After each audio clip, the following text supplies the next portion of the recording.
y dos, y dos, una, y dos, una, y dos.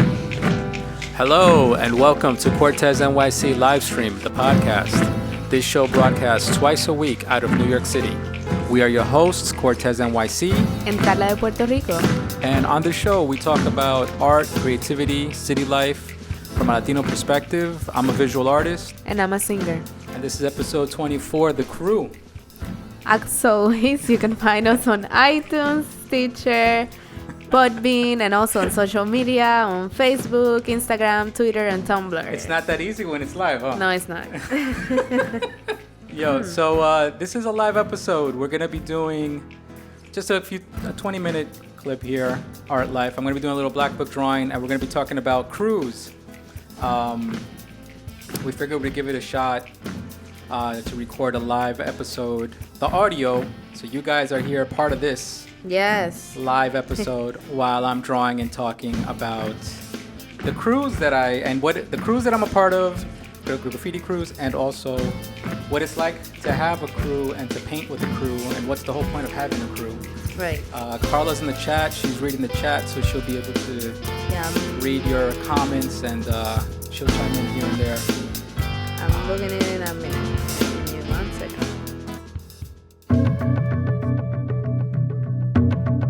All right. Trying to figure this out. But this is an experiment, so we're going to see how this goes. So I'm going to talk about the crews that I'm down with. 5 primary crews: 83, HD, BL, GWB, and OTM. Those are my peoples. I keep my crew tight. The A3 crew is my crew. Consists of Greed, Mears, Music, Nova, Mr. Dad, T-Rex. HD crew is from Puerto Rico. Started with Bad 6. Those homies are Mr. Dad, Shaq, Gabs, Grow, Astro, Anguria, Poteleche, Wilgum. BL crew is from Spain. That's Core, Rezo, who's the leader, Astro, Mayor 165. GWB crew, that's Nova's crew. Tesk, Prox, Viper, Jay, Nova. And OTM crew, that's Mears' crew. That's Zimad, C, Dingo, Rast. This is a long list, so get ready. Topaz, Germs, Bloom, Damian Mitchell, Shefla, Chaldea, Crime, Shine, Remix, Tense, Sloke, Brinks, Python, Demer, and Cast. Wow. A lot of people on that crew. A OTM lot crew. of people. All right. But yeah, so just giving the homies a shout out. So what I'm going to do, I'm just going to sketch a little bit while I talk about it. I'm going to do just quick letters for each crew, and we'll talk about this. So let's start with A3 crew. When it started? A3 crew started back in the 90s. It started like in 93, and it was basically all about art is what I started the crew as. It was my way of kind of organizing my friends into one common cause, which was let's uplift art. Mm-hmm. I started with my cousin in Florida, actually. That was where the idea came from. When I was living down in Florida at the time. And I was like, yeah, I should start my own crew, whatever. I had started another crew in high school, but END, but it wasn't really anything big. But I figured I would start something that was a little more artistic, more like what I was trying to represent. Yeah. So we started A3 crew. And when I came back to New York that summer, I started, recruiting my friends, and I started saying, yo, let's start throwing up A3. And in the beginning it was Greed, my boy Este, another homeboy, Egg Roll, and we were just really big into like doing art exhibits and doing walls and full productions, things like that. When you find that you have people that share interests in what you have an interest in, let's say bringing more art into graffiti, taking it to a higher level, mm-hmm. You need that backup, you need that support to kind of help you to get more done. If Right. you're gonna do a full production, you try to find what everybody's specialty is. What are they good at? Yeah. When I first started, I was much better at characters. So that's where I started in. I would do more when we would do a production, I would focus more on the characters and I would do my lettering, but I would kind of do it a little more animated while my friends were doing more traditional lettering. And that kind of helped to make the wall look more interesting. And I guess also it's like a support group for, you know? Yeah, it is. In everything that has to do, I mean, in my case, changing the topic a little bit. No problem. This is a freestyle right here. This is all live and free. Go ahead, go for it. I have my crew of friends. What? They're my best friends since high school. Okay. And in high school, I don't know why they called us the Las Fantásticas or the Fantastics. The Fantastics. Yeah. So I don't know, in a way. That's a crew of Puerto Rican girls called the Fantastics. Las Fantásticas. No te equivoques. But I don't know, in a way, I feel like if we define what a crew is, right? It's like a group of people that share same maybe experiences or things they like, things that they do that are very similar. Yeah. And in a way, it can help you as a support. Like if you maybe need more inspiration to do, let's say, your letters or your productions and stuff like that, your crew can help you to maybe pick up a theme or colors or things like that, right? True. If you're venturing into graffiti, you're not even sure why you're doing it. And I guess when you say support group, yeah, it's people that have the same common interest and they're trying to help you to promote the thing that you want to promote. Right. You teach each other things, right? You learn from each other. Right. That's another big reason. But yeah, so that was A3 crew. That was, I mean, we're still around. We all still peace. We also do our thing. I guess it'll be around till we until we're dead. That sounds real dark, but I guess we'll be around till we're dead. But that's my boys. But all of us know how to piece and do characters. So Mears, Nover, T-Rex, Jay Music is crazy with the characters, but he also does great lettering. Mr. Dad from Puerto Rico. Greed has experimented with characters. He's known for his lettering, but he's experimented with characters. But I think that's always been a primary thing for me, like for my crew, is trying to find people that could do lettering and also do characters. I think that was a signature thing. Like I wanted to always know that if we do walls and we represent the crew, that it would be all of us with the ability to do characters, to do some sort of background, some sort of elements that it doesn't feel like just, you know, pieces, lettering, and that's it. Because there was so many crews that were doing that when I was coming up that I didn't see the reason to do the same thing. So I didn't want to repeat that. So people on the chat, let me know if you can hear me and just let us know. JP is here. What? JP? Yeah, it says thank you for doing this. All right. Twisted Creations 11 says we can hear you. Okay. Yay. Thank you. Do you guys have any crews maybe that you want to shout out?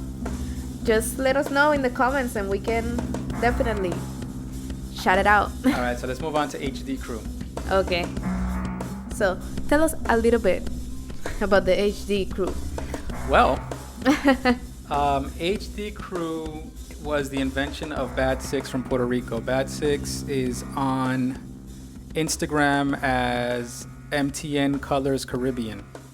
They also have an Instagram page, HD Coalition.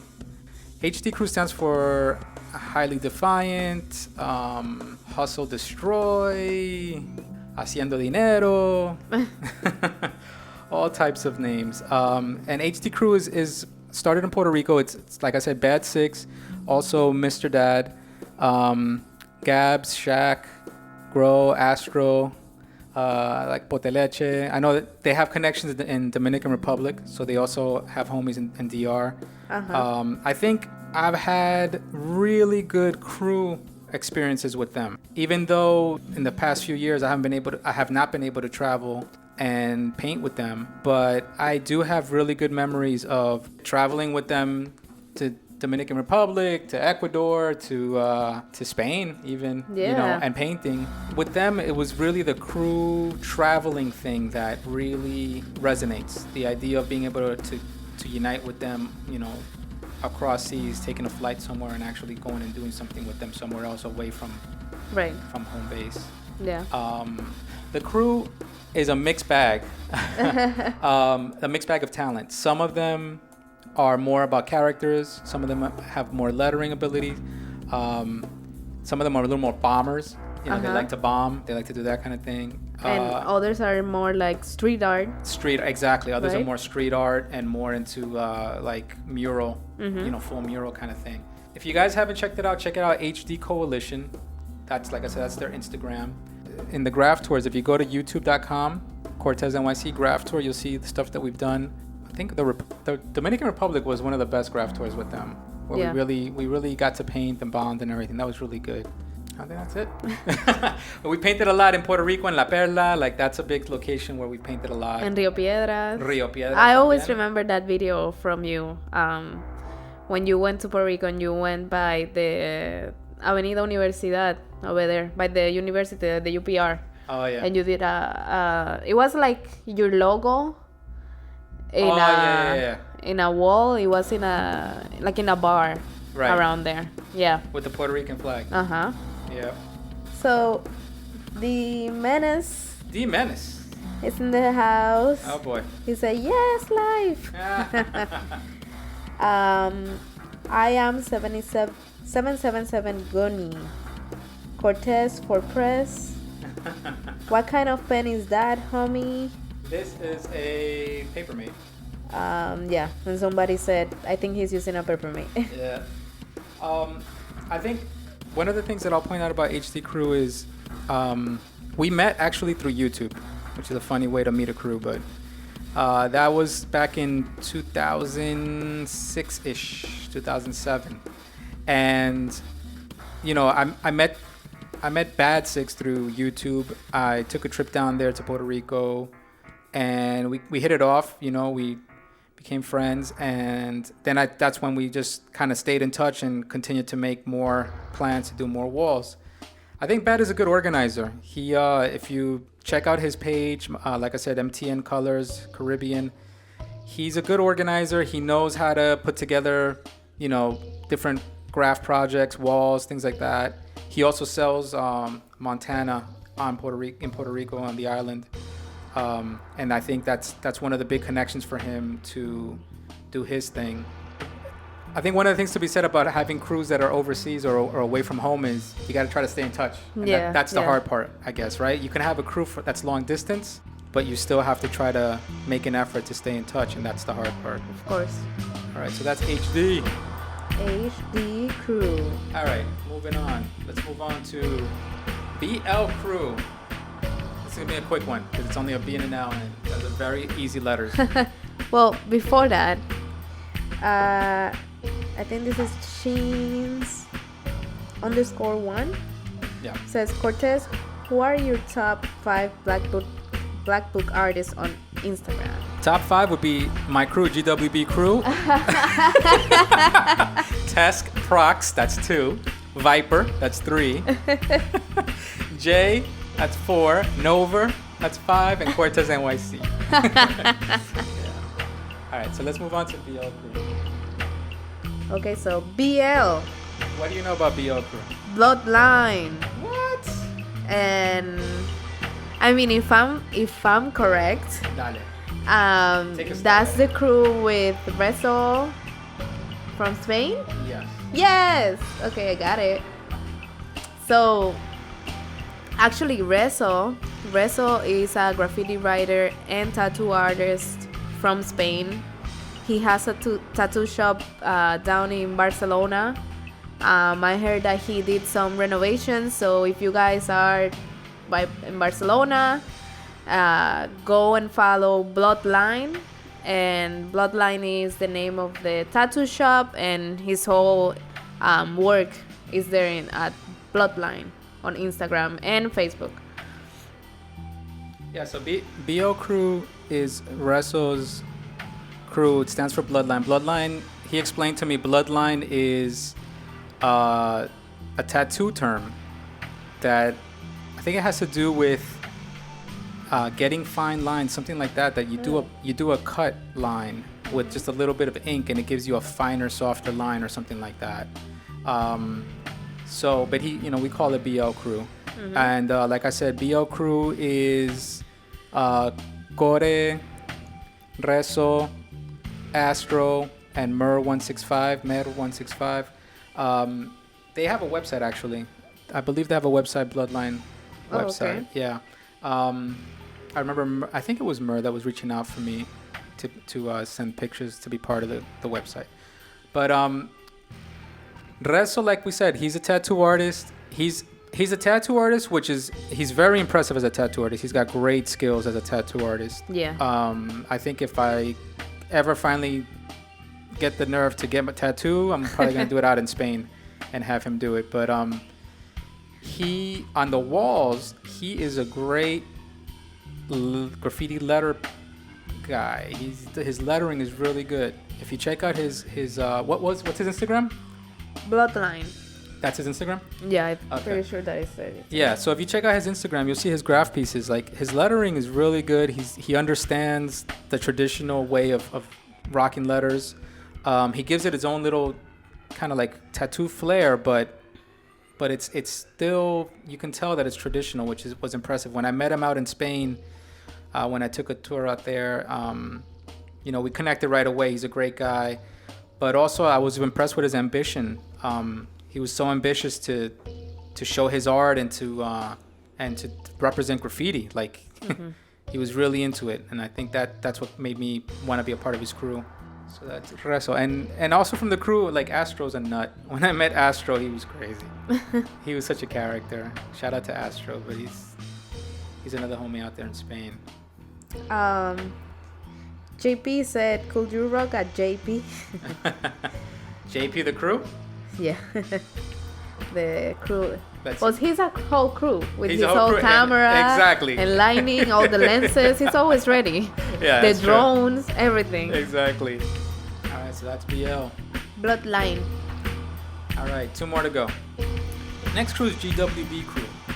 As I said, GWB is made up of the best black book artists in the world. They are the best black book artists. The best of the best. No, GWB crew is a crew made up by Nover. Nover started that crew. Yeah, so I met Nover through Twitter, actually. We connected to Twitter and eventually through Instagram, Facebook, all the other things. And he says that he first heard of me through YouTube. And Nover has been on the podcast. Yeah. We had him in a previous episode where we talked about black books and black book artists. But like I said, I was very honored to be a part of his crew. I felt that it was impressive that he was so into black books. To finally meet somebody that was as much into black books as I, have been in the past. So I was like, yo, this guy's so much into it, man. There's something really to it. I got to keep it up. I mean, if you look up the guys, I would say, Task, Prox, Viper, Jade, myself. Viper's style is crazy. If you guys want to see something really out of the ordinary, Viper has a really interesting lettering style. You guys know Nover stuff. Nover is known for his characters. He's a Marvel enthusiast. He really does some killer Marvel characters. The black book artistry that is shown in the crew and the respect for it and the following, freaking Nover, and everybody in the crew has a decent following, but Nover has a killer following. Yeah. And it's well deserved because he really has represented himself authentically for a long time, never flinching, pushing himself, always showing respect also to others and to the graffiti game. Yeah. All aspects of the graffiti game.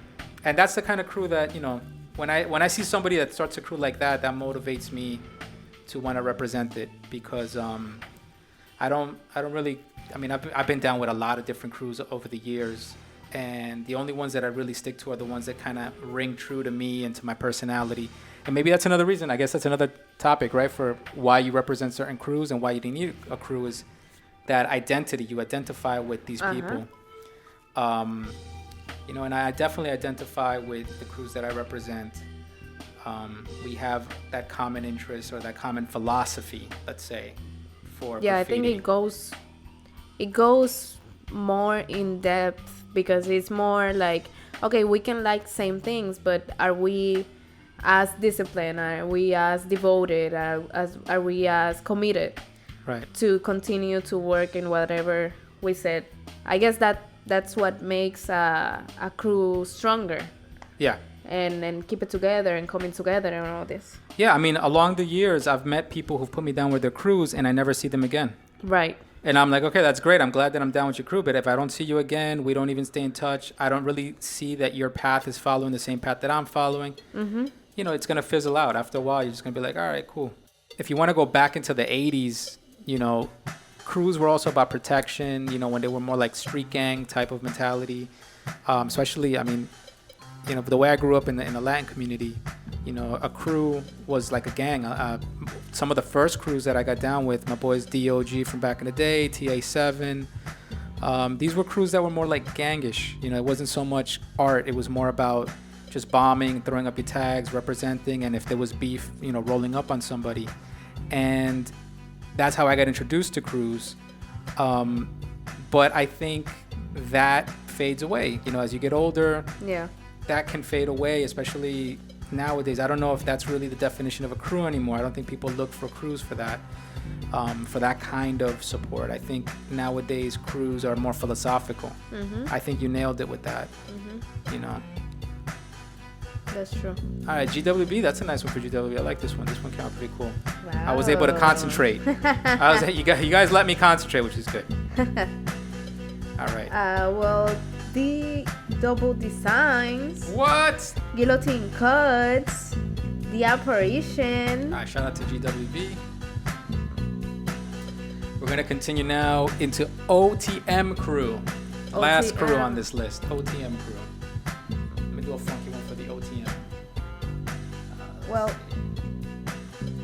just want to give some shout outs to Fusion 418, JP, JP, Guillotine Cuts, Pagillo, Double D Designs, double. Snake 9. What? Thank you for joining. Okay, so OTM. So let's talk. OTM, yeah. Let's talk OTM. OTM crew is Mears' crew. I don't know if you guys are familiar with Mears. If you guys know who Mears is, say hell yeah in the chat. But Mears 1 is the founder of 5 Points. What was 5 Points? Mears is an old friend of mine. He is somebody that I know since back in the 90s.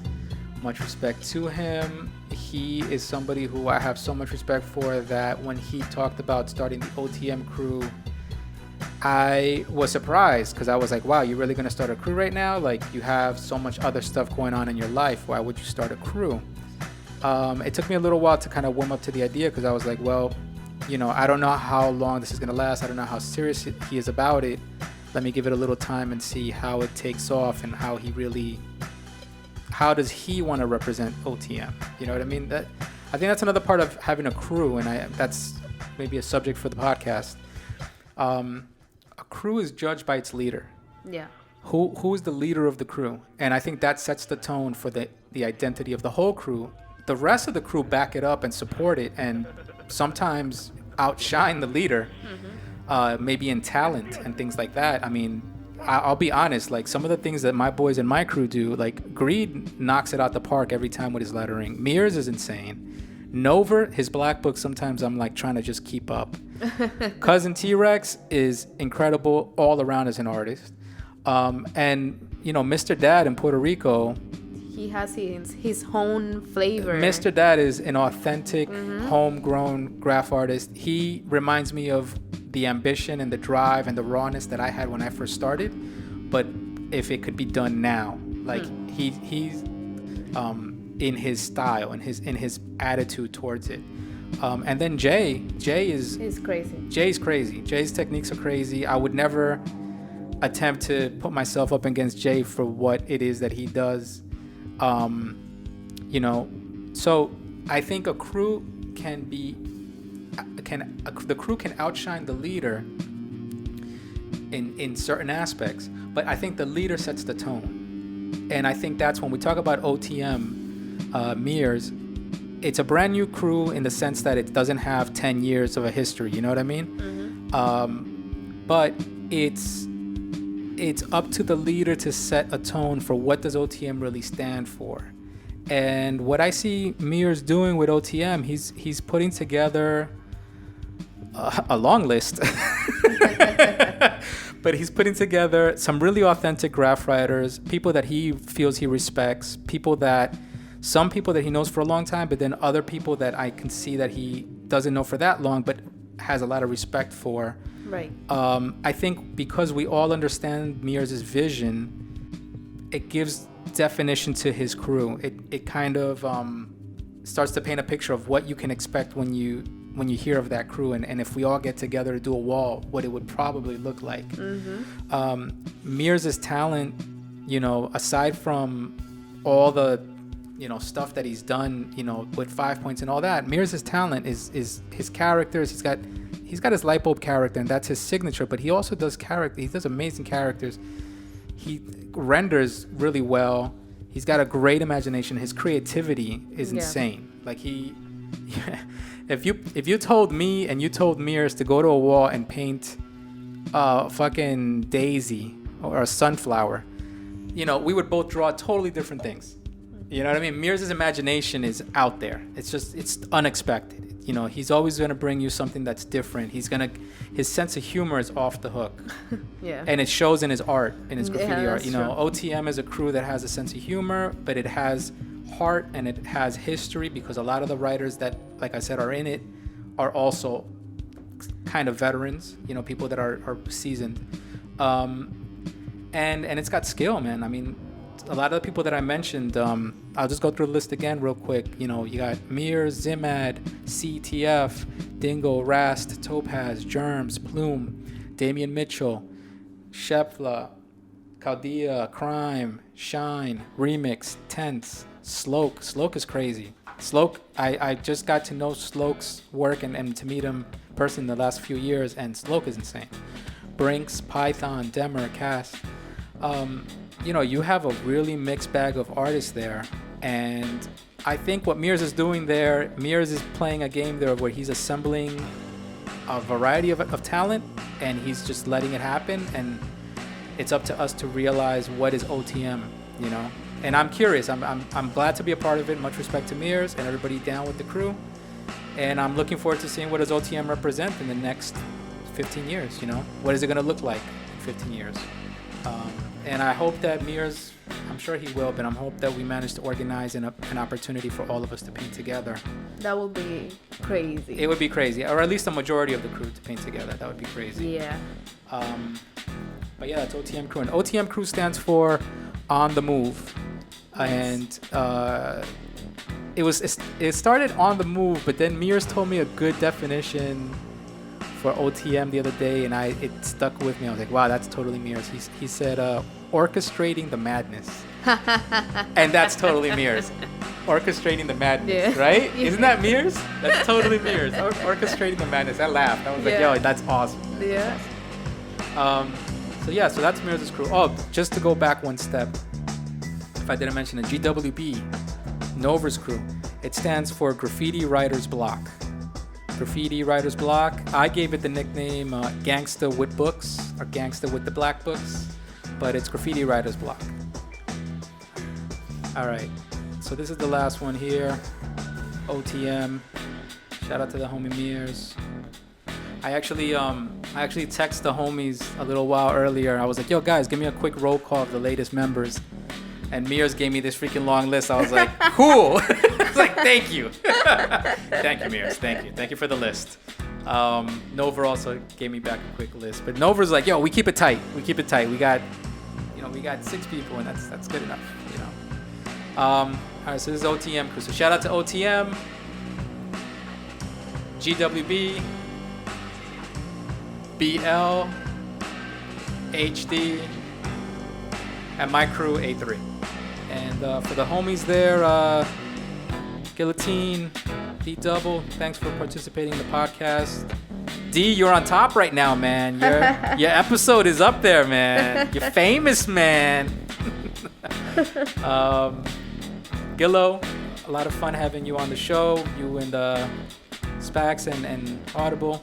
Audible lecture and the apparition. And the apparition. So much fun having you guys here. It's always fun with you guys.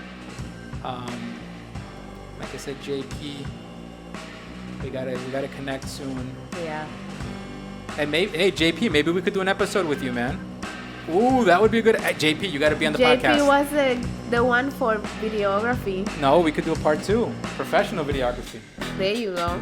Yo, JP. JP. You gotta be on the podcast, homie. We could do it via Google Hangouts. Google Hangout.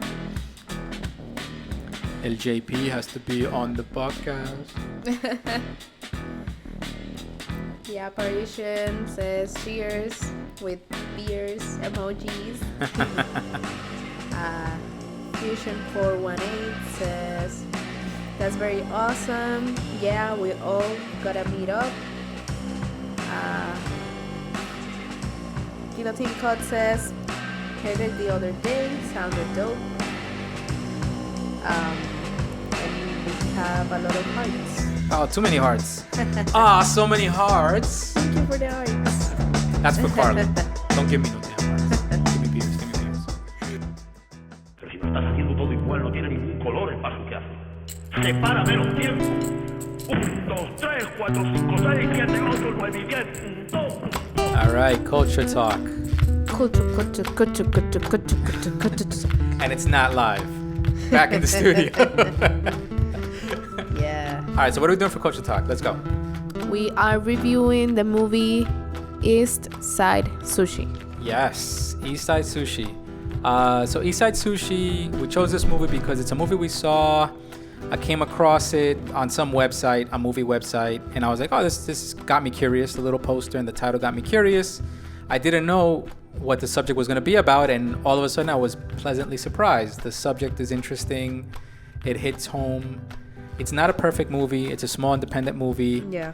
But it does hit home. I think a lot of the points in the movie are things that resonate with a lot of Latin Americans, even if you're not specifically Mexican. Yeah, no, it presents a lot of traditions and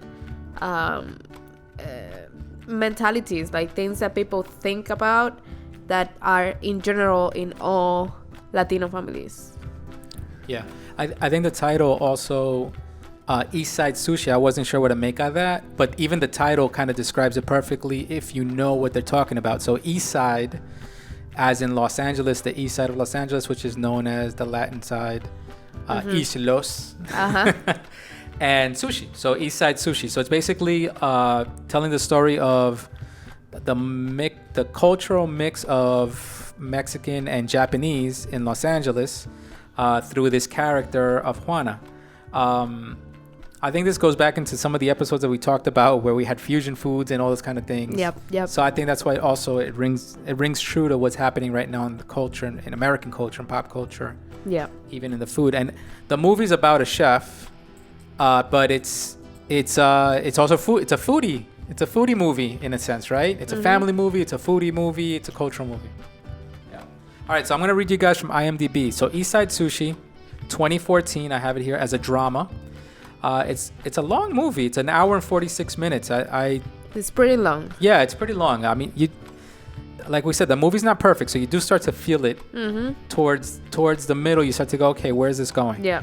But it does end well. It ends the last 15 minutes of it kind of pay off for everything that the movie goes through. The director is Anthony Lucero. He's also the writer. This is his first credited full-length movie in IMDb. So okay. Yeah, that explains exactly. That makes sense. Yeah, it explains why this movie's not as polished as it could be. I think for a first project, if this was my first movie, I'd be very proud. Because it's not perfect, but it's not bad at all. It's very good. It's entertaining. This is the third time I've seen it, and it still holds up. It's good. Yeah. It's a good movie. Yeah. All right, so I'm going to read you guys a summary real quick. We're going to try to... I know these reviews are difficult. But I'm glad that if you guys are enjoying these movie reviews that we do on the podcast, I'm glad that you guys are enjoying it. We enjoy doing it. It's a challenge. It is a challenge. And please let us know if you understand what we're talking about. Right. It is a challenge because to summarize the movie and also to say what we think about it. Yeah. But here we go. All right. So The summary is on IMDb for East Side Sushi. The summary is single mom Juana can slice and dice anything with great speed and precision. After working at a fruit vending cart for years, she decides to take a job at a local Japanese restaurant. Intrigued by the food, she learns to make a multitude of sushi on her own. Eventually, she attempts to become a sushi chef, but is unable to become this because she is the wrong race and gender. Okay. Against all odds, she embraces on a journey of self-discovery, determined not to let anyone stop her from achieving her dream. This tells the whole fucking plot. Yeah, you see, we don't have to summarize it. Thank you.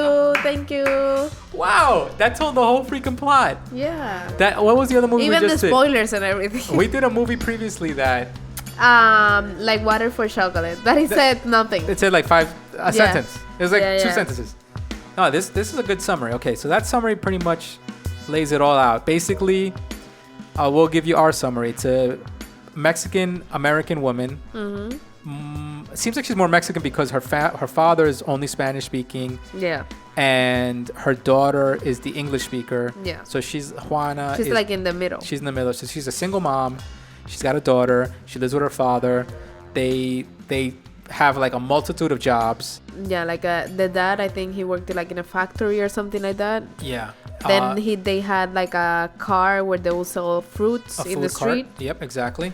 Yeah. And then she basically ends up out of sheer necessity looking for work. She ends up being curious about this Japanese restaurant that is hiring, and she ends up going on this adventure to learn about herself and to learn about sushi and learn about Japanese culture. And along the way, as it says in the IMDb description, she goes against some walls of tradition and patriarchy and even racism. Yeah. You know, a racism wall. So, but she ends up overcoming all these things at the end, which is great. All right, so let's go through the plot or some of the scenes step by step. This is where you guys are going to lose us, or some of you guys might actually be entertained. So let's go. So I will say right out the gate, the movie starts off with a daily routine. You see a single mother working, packing the produce. Early in the morning, she wakes up even before the daughter goes to school. They're up early. She's carrying her daughter around everywhere she's going. Her daughter's asleep everywhere. She just lays her down and keeps working. And basically, she's doing all this packing of produce and preparing her cart early in the morning before anybody's even up. Any of the language that you hear is Spanish. Yeah. I noticed that right out the gate, that if you are tuning into that movie right up front, you would think that the whole movie is going to be in Spanish, which it isn't. It's bilingual, but a majority of it has a lot of Spanish speaking. It has subtitles no matter wherever you find the copy. We found our copy on Prime. Amazon Prime, but you know, I'm sure you can find it online somewhere. But so it starts off with this typical routine. They also intercut a lot of Mexican workers preparing food, cutting fruits, watermelon, pineapple. Then the father shows that he has ideas of how to like cut back on the price of things. He's just trying to make a buck. Yeah, he's just trying to get the money. He just want to get money for the family. And she's showing that she cares about it. She's like, but why are we cutting corners? Why, you know, she's worried about what the food's gonna taste like, even though it's just fruit. But you can tell right at the gate they established that she's more concerned about the food and the aesthetic than just selling and making money. Yeah. For me, at the beginning, like the first, 15 minutes of the movie, it looked like Under the Same Moon, that movie. It has the same tone, yeah. Where you think it's gonna be like a story of a hard worker, single immigrant mother in the United States, in Los Angeles, trying to make a living, trying to provide for her daughter and father.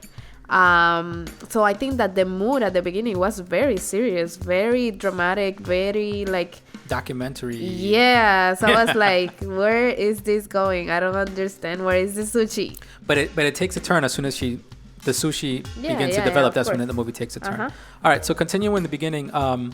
Spoilers. Exactly, so that's why. Spoilers. She gets robbed.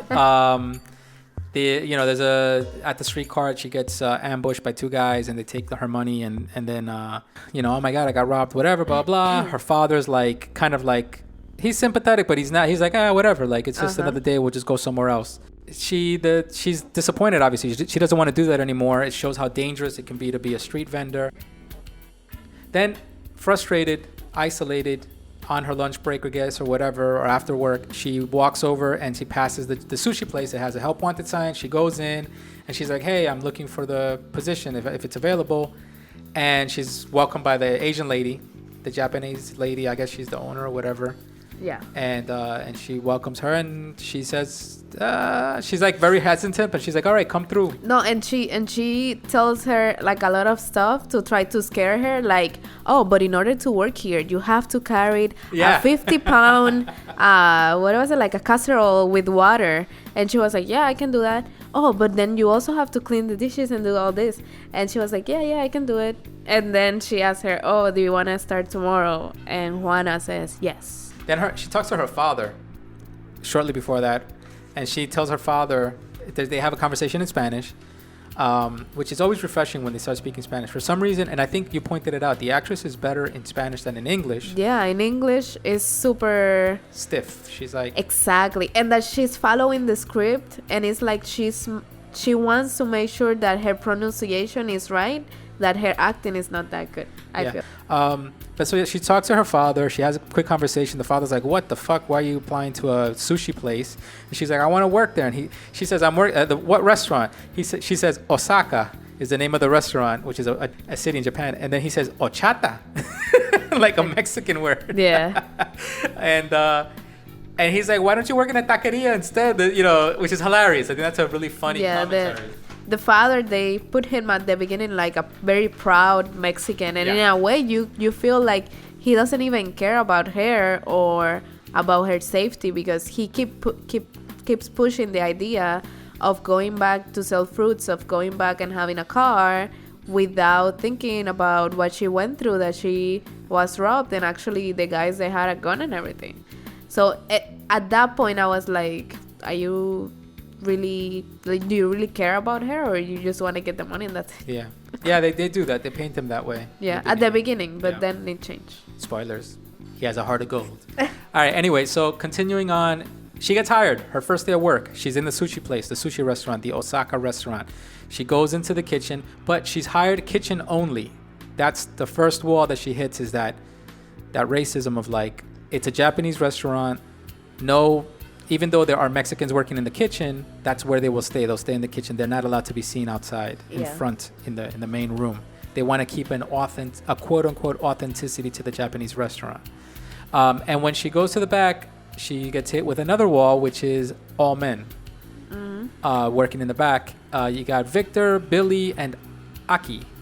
Aki is the second main character, who is the head chef, the head sushi chef at that restaurant. Now I'm saying chef. The head sushi chef. So right out the gate, one of the guys says, hola mi amor, and he starts talking about, he says it in Spanish, hola mi amor, and then he starts saying like, oh, finally we got some eye candy or whatever, something to look at.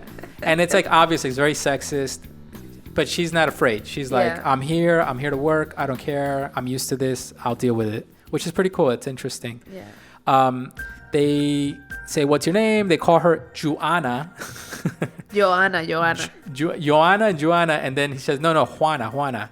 They go right into work. They get real busy. And at first they had her basically to just clean and yeah, she was like washing the dishes, and then they need help to prep stuff. So the head Aki, he tells her, oh, can you help me and start cutting this? And she starts cutting, and because she has worked in the kitchen before and she keeps herself educated in cooking and in kitchen stuff, everything related with food, she does it so well that he's impressed, and then he tells her, oh, you can stay in the kitchen tomorrow and for the rest of the day. Actually preparing food and not prep. Just cleaning. Yeah, so she quickly graduates to food prep because of her knife skills. Aki quickly invites her to come early the next day. Yeah. He tells her, hey, why don't you come early tomorrow? If you're not doing anything, come early. And he invites her to show her how to buy fish. He starts speaking to her in Spanish early in the morning. He says, buenos dias and some whatever. And she's like, oh, wow, you speak Spanish. And he's like, yeah, I work in a lot of kitchens. There's a lot of Spanish speakers in kitchens, so I had to learn to I had to communicate with them. exactly. Yep. And that's an interesting point of this character. Right out the gate, they paint Aki in an interesting light because he's a Japanese traditional sushi chef, but he's also understanding the multiculturalism of Los Angeles, and it shows that he's not there to discriminate. He's there to work. Yeah. Just like her. Yeah.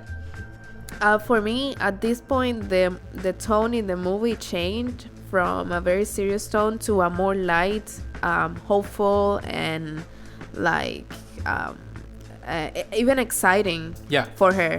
Yeah. For the new role, being in a new kitchen with new people, and getting to know how to prepare that food that it was completely she didn't know anything about. Yeah, it went from some sort of dark thing about immigration into more of a thing about almost like the Karate Kid. Like, you're gonna learn, you're gonna train, you're gonna, and it's like an inspiring the underdog. movie. Yeah. It's cool. It starts to take a good turn. So quickly they have another scene where all the restaurant employees, they have what do they call it? Staff lunch. Yeah. And they have sushi.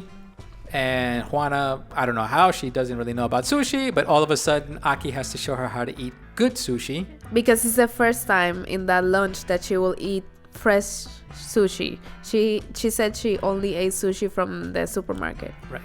And she eats it and she goes, wow, that's amazing. And she's horrible with the chopsticks. But she goes home that night and she starts to study how to use the chopsticks, and she starts to study cooking books. Yeah. And it shows that she is really determined. She's somebody who's around the clock studying her craft, which is good. The next day, Aki, the head chef, teaches Juana how to cut thin slices of cucumber. He says this is very important, and this plays a role later in the movie. Yeah. This is foreshadowing that. He looks at her knife as she's slicing the thin slices of cucumber, and he judges her knife, and he says, okay, this knife will do, but you should really try to graduate to a better knife. And that also foreshadows something that happens later. Juana in the restaurant not only learns about their food, but also their traditions. A sushi chef can only be a male. Yes. And then you have to be respectful of your area of work because you are a sushi chef or you're working with Japanese food. Also the traditions of using the chopstick, eating with wasabi and soy sauce, and the whole thing about taking the food, doing the little mixture and then put it into the food and eating it. So yeah. And you can see the difference when she's eating with these people, the staff at the restaurant, versus when she's eating with her family at home. The attitude is different. The vocalization of everybody, the way everybody talks to each other is different. Yeah. And you can tell that even the sense of humor is different. Yeah. Which is interesting. That's a good thing that they show there. So they have other scenes following where she starts to study Japanese through the menu. She starts looking at the menu that they have in the restaurant, and at night she's reading the menu and she's trying to pronounce all the words. Then she starts to study. She wants to learn how to do sticky rice. She's curious about it. When she first tried the rice in the restaurant, she said, "Oh, but this tastes like in a weird way or different." And then they told her, "Oh, you make it with vinegar." Yeah. And then the day after that, then they teach her how to actually make it. Yeah. Which is a whole different process from making just regular rice. So. Yeah. I mean, those points are interesting for Latin culture. They did a good. I think they did a good job there. Yeah. I remember growing up saying, our rice is one way, but then when you get Chinese rice from the Chinese restaurant, it's no salt, it's cooked differently. And also Japanese rice has its own way of being, it's different. So then they have a scene where she brings home sushi for her father and her daughter. From the restaurant, she brings home some sushi, and they're like, what is that? The daughter gets into it. She eats some of it. She tries it. The father's like, I don't know about that. I got some tacos in the fridge. The way they put the daughter to try the sushi was like so, oh my God, really? Because she did it like, it was like a little monkey. Like she have never eaten before. Yeah, she took the sushi piece with her hand and put it into slammed it into the soy sauce. Yeah. And then she was eating it like by piece. You know, like when you eat sushi, you're supposed to eat the whole piece at once. He was eating like by piece, and I'm like, oh my god. Yeah, it was embarrassing. Yeah. But it was done for comedy. Yeah. For comedy's sake. The next day, she sees Aki making sushi. She's watching him in the front of the restaurant, preparing sushi. Then the owner, Mr. Yoshida, shows up, and they send her back to the kitchen. They're like, go back, Mr. Yoshida's here. So this is when we get introduced to the owner of the restaurant. I guess he's like the power figure in the restaurant and for the whole movie. Yeah. He's like representative of the old Japanese way. She takes the initiative in the morning to impress Aki. The next morning she goes in and she makes like some sashimi or something. But it's because she have been practicing at home at Right. night. She have been practicing how to make. Now that she learned how to do it at her job, she went home and tried to perfect it, how to make the rice, how to cut the fish and all that. So then that day she wanted to show Aki that she could do it and that she could help them with the sushi preparation. Right. So she does this. She makes some stuff for Aki in the morning. He's impressed. He's like, wow, that's really impressive. And then she attempts to suggest that she could work as a sushi chef. Mm-hmm. And he's like, this is no women can be there. This is men only. If you want to argue with Mr. Yoshida, but this is not the way it's done. Traditionally, it's men only. Yeah. He says something about women can't do it because of their hands. Their hands, their hands or the perfume and things like this, and how it affects the sushi food, which is all bullshit. And you can tell that he's not convinced. He's just saying things to keep tradition going. Uh-huh. But he's not even convinced about that. She talks to Aki about a contest. This is when she introduces the idea of the sushi chef contest. And Aki's like, oh, no, that's not for me. That's ridiculous. Like, that, no way. Yeah. Like, he blows it off. Yeah. But you could tell that she's really curious about it, especially because of the money in Exactly. the contest. Mr. Yoshida, again, comes through. He's, really strict. An employee quits at the sushi. And this is a turning point in the movie because one of the sushi guys quits and it leaves an opening and it leaves Aki under stress, the head chef, because now he's one man less. Yeah. She offers to help. He says no, and then she says, come on, I could help. And then she finally convinces him that she can help make the sushi. He says, okay, but only from the kitchen.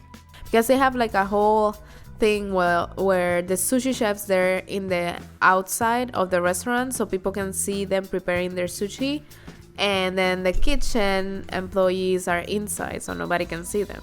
So that's why he said, okay, you can do it, but inside the kitchen. And they have a great day, the two of them. Between Aki and Juana, they serve everybody. She kills it. Nobody knows the difference. He's really impressed. End of the day ends beautifully. He offers her a sake toast. He gives her respect. He honors her. He's like, he gives her a little nickname, like a little ritual sake box cup that they drink out of, and he honors her with that. But he's not convinced about her being a sushi chef. He's just impressed with her skills. So then the owner goes back. This is another day, and the Juana is helping Aki again, and the owner goes into the restaurant and they don't know that the owner is going. Busted.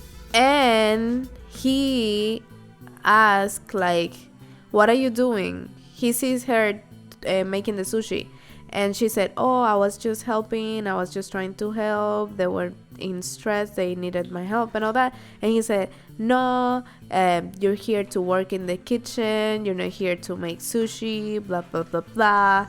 And he takes the plate from her and just throws it straight into the garbage, a full plate of sushi. Yeah. Fucking dick. Very, very, very bad. And so obviously she's offended by this, and she runs off. The next evening, yeah, in another occasion, Aki needs help. He comes to her. He's like, Juana, I need your help, because now Mr. Yoshida's not around, but Aki knows, the head chef knows that she's helpful. Yeah. So he's like, I need help. Come on. And Juana's like, no. But then she says, okay, fine. So she decides to prepare sushi out front with him, side by side. And she starts preparing the sushi. And then the owner comes in. But, okay. So she starts preparing the sushi. And there's a white customer, a white American customer. Yeah. And he's eyeballing her like, what the hell's going on here? He's looking at her. So it's not just Mr. Yoshida. It's this white guy who's the customer looking at the situation strange. Like, why am I being served by this? Why is this Mexican here? This Mexican lady making sushi for me? You could see it all over his face. And when Mr. Yoshida shows up. Exactly. He shows up and this white man tells him, oh, Mr. Yoshida, something about the new sushi chef. Yeah. And he knew he was dropping shade. Yeah, and then Mr. Yoshida was like, oh no, here this is all very traditional. I don't know what you're talking about, blah blah. And then he goes back into the kitchen and he talks to her and he said like, what are you doing? You were outside. You're not supposed to be outside. That's no place for you. You're here to work in the kitchen, and in the kitchen is that you have to stay. And then he has a very strict and strong conversation with Aki, which is cool because they speak in Japanese. So in that part, they having a conversation in Japanese, and they have the little subtitles in English. Yeah, and it shows the respect between both of them, but at the same time, discipline. Yeah. There's a respect, but there's a discipline and an understanding of tradition between the two of them. And in this case, he didn't throw out the food. No. In this case, he said, who made that? He said, oh, Juana. yeah. He said, send it out. Uh-huh. So it shows the slow progression of Mr. Yoshida accepting little by little her help. Yeah. Although he's not saying it, but little by little, he's taking one step closer to accepting her as a chef. So needless to say, Juana gives up on all this bullshit and says, fuck all this shit. And she goes and she auditions for the sushi contest. And this is when the movie comes to life. Yeah. It's like Iron Chef. It's like, exactly. She decides to record her audition video. She purposely records only her hands. She doesn't want to show herself. Yeah. Because she knows that there'll be some sort of discrimination. They're gonna judge her, just by looking at her. And this is the part when you can really see the dad's figure as supportive and like loving and like after everything he's there to support her and to give her like advice and Yep. So she makes she has to first make a sushi roll and then she has to make a signature dish. So she makes her own signature dish. And now the dad likes the sushi because she says that she's making it with chile, and he's like, what? And now he's curious about the sushi and he likes the sushi. She goes back to the restaurant the next day and she sees Mr. Yoshida and she approaches him respectfully. She knows that there's an opportunity for a position. I'd like the position. I'd like to apply for it. He says no. She gives a long speech, and I think this is the climax of the movie between the two of them, Mr. Yoshida and her, where a lot of powerful words are said. She says that she wants an opportunity. She says, behind every great restaurant is great Latinos. I don't want to be in the back anymore. Because she's so frustrated, and then she quits because he says no. I think that's really powerful, and I think a lot of us have seen that where a lot of restaurants, an Italian restaurant, a Japanese restaurant, a Chinese restaurant. More here in New York. I think it's more in big cities. Los Angeles, I'm pretty sure that it's the same. I'm sure it's the same thing in Los Angeles.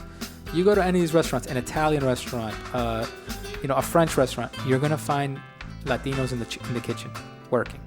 And they're the ones putting all the work in and making the thing happen. So she kind of vocalizes that in that scene, and I think it's amazing. It's really impressive. But she quits because she says all this stuff. He doesn't react. He's like, go try somewhere else. Don't try in my restaurant. Try that somewhere else. And she runs off. She quits. So they show images of her going back into cleaning, working. I don't remember if it was in the gym or somewhere else, but she was just cleaning bathrooms and cleaning floors and all that.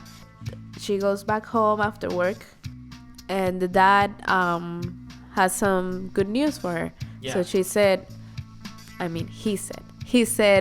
oh, here we got this notarized envelope for you. What? And she opened it and she got into the competition to being the best sushi chef ever in the world. And but she's accepted as the name J. Martinez. Uh-huh. So they don't say Juana, they say J. Martinez, and that's Yeah. a big thing that comes up afterwards. It shows that her father supports her in that scene. He's so motivated to help her. She calls Aki and gives him the good news, the head chef, and then Aki thinks she's crazy. He's like, "You're crazy. How can you imagine being in this contest?" Mm-hmm. He goes over to her house, and they have a nice scene where he's introduced to the family, to the father and the daughter, and Aki ceremoniously gives her a new knife, a carbon steel knife. Yeah. In a very ceremonial kind of way, you know, with a lot of respect to the father and everybody and all this stuff.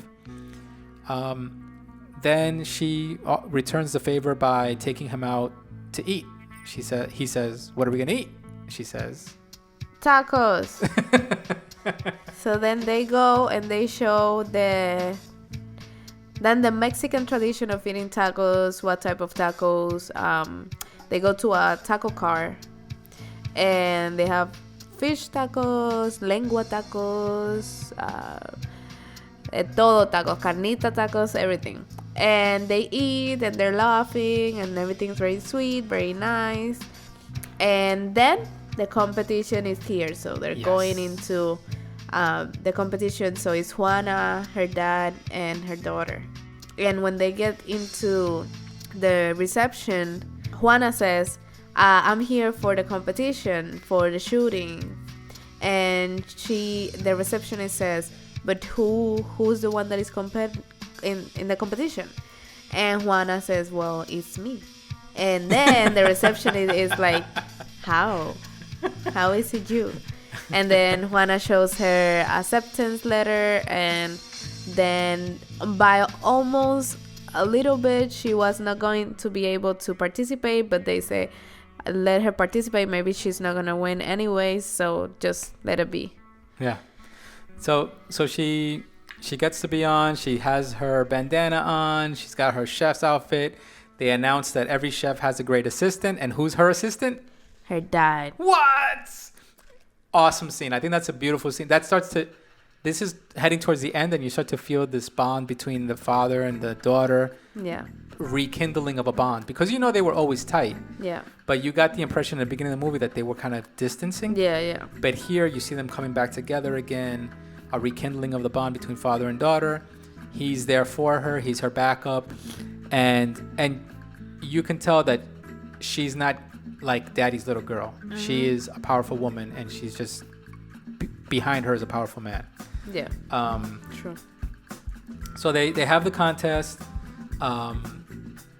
Aki and the crew back in the restaurant are watching the contest, which is hilarious. Yeah.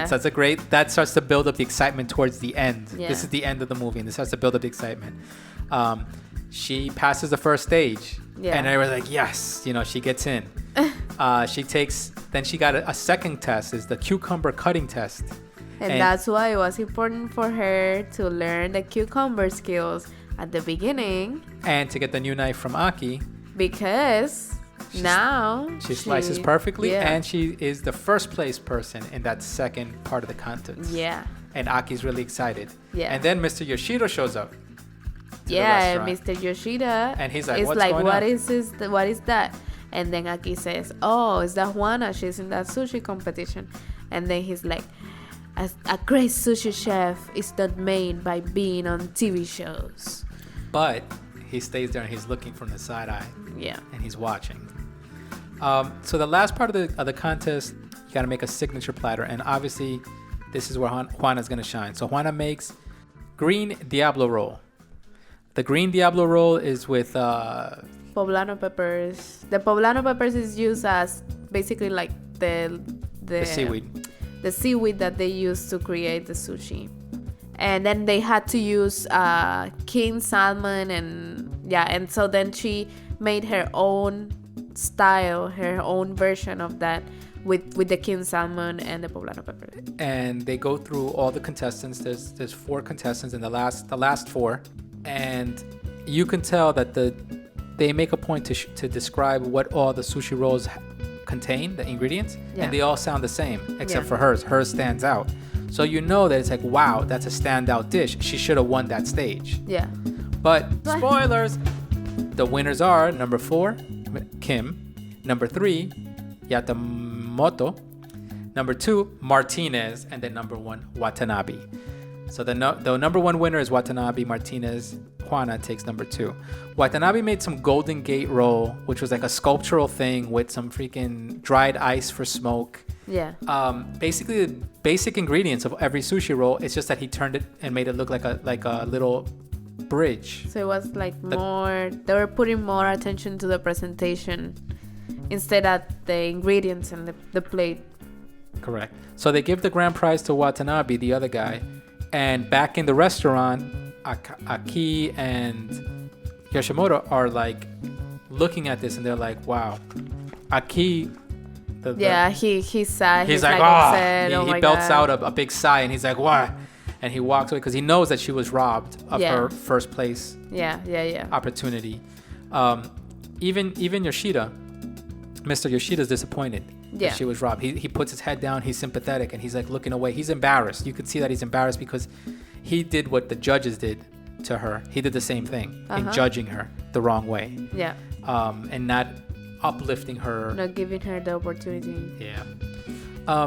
So you that's the end of the movie. We got the last scene. Exactly. We go straight to the last scene. So she goes away. She's disappointed. She's crying. Exactly. She goes home. All that stuff. But then we cut to the final scene. Yeah. And the final scene is where you get all the feels, right? Yeah. This is where you have a scene where you have Mr. Yoshida eating at his restaurant. Mm-hmm. Being served by who? By Juana.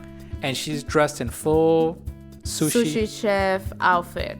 Uh-huh. And she's making the sushi, and then it's very sweet because Mr. Yoshida, they have like a tradition where the customer will tell the chef to have some sake. So Mr. Yoshida said, some cold sake for the chef.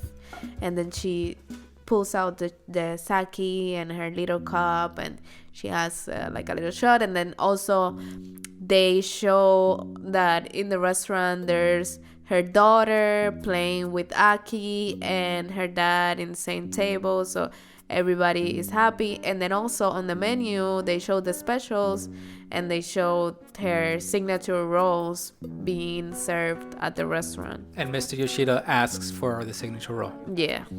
Which is like a big honor. It's like, wow, he's like accepting her as a chef and that her dish is part of his menu now. Yeah. And and that's where you get all the feels. That's where you get all the Diablo. The green Diablo roll is up on the wall. Uh-huh. I think the movie was great. Yeah? Now thinking about it, I think it's great because how many movies can you really summarize like that and say it has an emotional beat at the end, it has a purpose, there's a reason for this movie to exist. Yeah. So I think that defines a great movie. It has a reason to exist. Yeah. It's not a great movie as a filmmaker because there's some errors here and there, things that could have been fixed. Yeah. But I think it's an important movie. I think it is. I mean, it shows also because the conflict here, it was that she was already a great chef, and there's a scene where they're talking about this. Right, the father's like, why don't you just go join a restaurant? You're already a great chef. What's wrong with you? No, why don't you become a great Mexican chef? And correct. She said, because I'm already a great Mexican chef. That's the point. Right. And I think that's important because sometimes traditions and customs and things that we do put us in like a box where we don't see how to get more creative or imagine different things or work in different environments.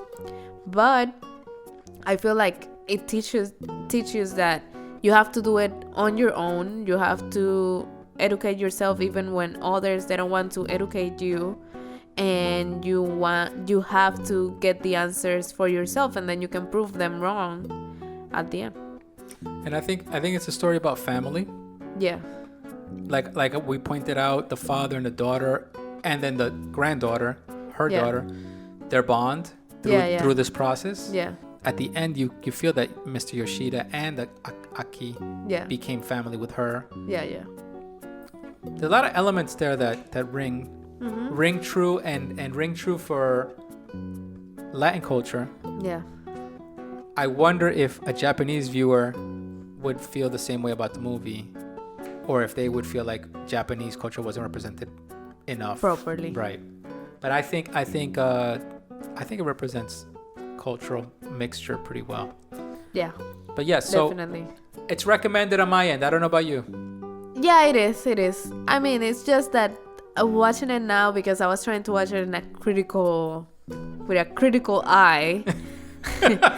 I was like, yeah, this scene is too much. Yeah, maybe you can cut this. But it is a nice story for, like I said, for people to see a different perspective of somebody that works maybe in a restaurant and how they might feel. And also it shows a reality, and it's what she says. There's a lot of Latinos working in the back, and we don't get the recognition that we should. And we're the one making the food, and you guys are the ones getting all the awards and the good word. Yeah, and the praise and everything. Yeah. So it is a good movie. You guys should check it out. You wanted me to teach you, right? This is street reality. Carla, háblame en español. Okay, hablando español. Dime. Crew. How do you say crew in Spanish? Crew. Okay, so crew is a word that I never really knew. I kind of first started hearing the word in Spanish from Puerto Rican friends, and the word I know is corillo. Corillo, where does that come from?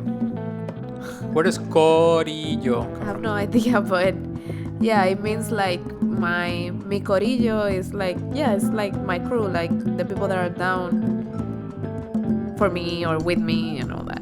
But but corillo is not used in all Latin America. Like, right. I feel like there's different names for crews. Okay. So Corillo. but a crew can also be a tripulación, What the hell is that? which is if you're part of, let's say if you work in a ship. Oh, okay. That's a tripulation. So technically a crew is tripulación. It can also be un equipo. Equipo. And it can also be una pandilla o ganga. Pandilla ganga. Uh-huh. Okay, next one. Let's go. Support. Support is difficult for me. Support. I want to say soportar, but No. I mean, it has to be with it. But no. all right. So how do you say support? Apoyo. Apoyo. I always forget that. Yeah. Apoyo. Apoyar. Apoyar. Apoyo. Okay. Support. Okay. Next one. Filosófico. Filosófico. Filosófico. Yes. Yes, you know how I do. Next one. Rice. Rice. Easy. Arroz. Arrocito. A mí me encanta el arroz. Oh, you love arroz. Arrocito para el sushi. Next one. Chef. Chef is cocinero.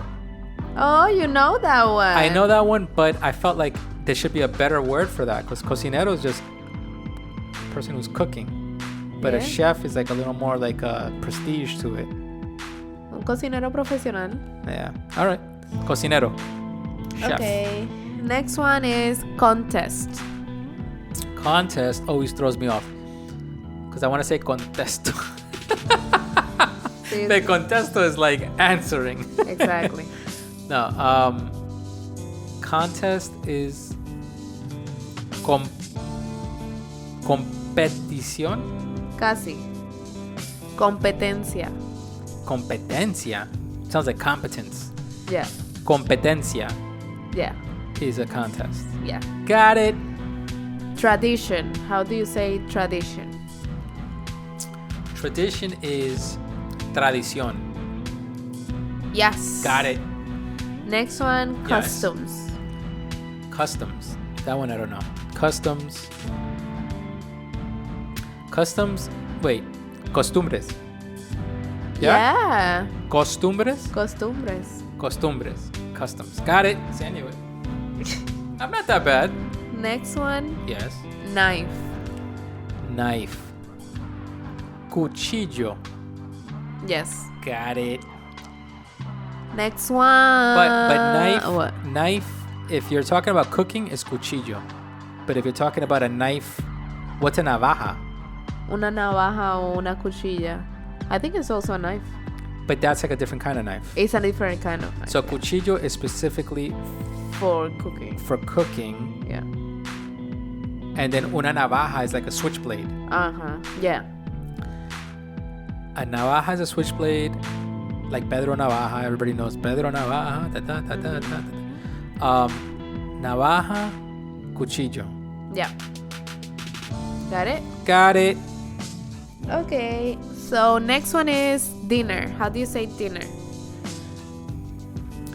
Dinner. I think we've mentioned this one before, and I got it wrong. Let's see if I learn. Dinner is cena. Yes. Yes, last time I got it wrong. Wow. Dinner, because dinner always makes you think of comida. Uh-huh. Vamos a comer, o venga a la casa para la comida, Sí. meaning like the dinner. Yeah. But comida just means food. Yeah. But sometimes we use that word like that. But yeah. cena makes is the real definition. yeah. Cena. Translation. Saki's getting to And the last one you. Yes. is Yes. fish. Pescado. Now, what about all the different fish that they were talking about? The tuna, the Oh, this, pues claro. that. But there's no. It's the same words. Tuna es tuna. Salmon es salmón. I always get thrown. You know, people. The translation from Spanish to English on salmon is that one's tricky Why? because all right, and this I'll teach you this now, but I still fall for it. So when it's salmon, I say salmon, Uh-huh. como salmón, Uh-huh. right? But it's not salmon, it's salmon. What? They drop the L in English. What the hell? Yeah. When you're And ordering, they say that it's so easy to speak English. nah, it's not. No, I still fall for that. I say salmon, salmón. Yeah. No, it's not like that. It's Pues ¿para qué está la L ahí? salmon, salmon. Suena como semen. I know, but it's salmon. Semen. Salmon. Ah, pues dame un semen. Ah, Carla, te vas a burlar. Búrate los gringos, dale, búrate. All right, so yeah, salmon is salmon, which is Salmon. Salmon. which is salmon. Wow.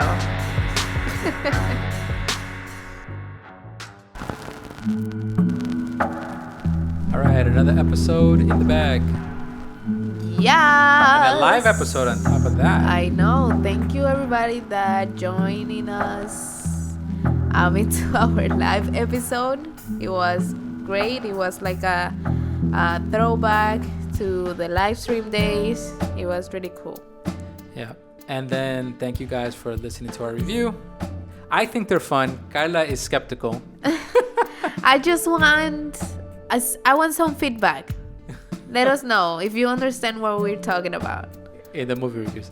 I listen, I think the reviews go long, obviously, but I think it's fun. It's enjoyable to review, to think about the movie, go through scene by scene, dissect it. And I think by the end you get a better understanding of what it is. And I think some of the people out there might get curious about the movie. Yeah, that's what I like. I mean, that's what I'm hoping with the movie reviews, that people can get into watching different movies that maybe they didn't saw online or they didn't thought of, because these movies are really like indie movies and stuff like that. So yeah. All right, it's so okay. next episode 25, Yes. is going to be gouache versus acrylic versus oil. I'm going to be talking about the different mediums that I use to paint, what is the challenges in using them, and I'll maybe show examples. I think we might try to do another live. We'll see. Let's do another live. Well, on Culture Talk, we're gonna be reviewing the movie Crímenes. And at the end, Hablando español. see you guys next week.